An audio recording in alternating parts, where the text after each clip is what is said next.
আল্লাহ ইন্নী কুনতু মিনাজ জালিমিন, আমি জালিমিনদের খাতার মধ্যে নিজের নামটা উঠাইলাম। দুনিয়ার কোনো ব্যক্তি এই বিপদ থেকে আমারে বাঁচাইতে পারে না, দুনিয়ার কোনো ব্যক্তি এই মুসিবত থেকে আমাকে বাঁচাইতে পারে না। মাছের পেটে যাইয়াও ইউনুস নবী আমার মাওলারে ভুলে যায় না।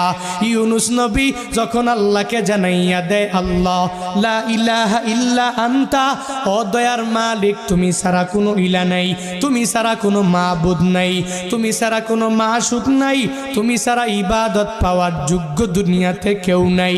যখন ও ইউনুস নবী আমার ওই মাছের পেটের মধ্যে সিজদার মধ্যে পড়িয়া আল্লাহকে পুত পবিত্র বলে, আল্লাহ ছাড়া মাবুদ নাই এই বলে যখনই ঘোষণা দিয়া দেয় আর নিজের ব্যাপারে আল্লাহর দরবারে জানাইয়া দেয়, ও মালিক আমার ঠিক হয় নাই, নিজের নফসের উপরে জুলুম করে নিলাম।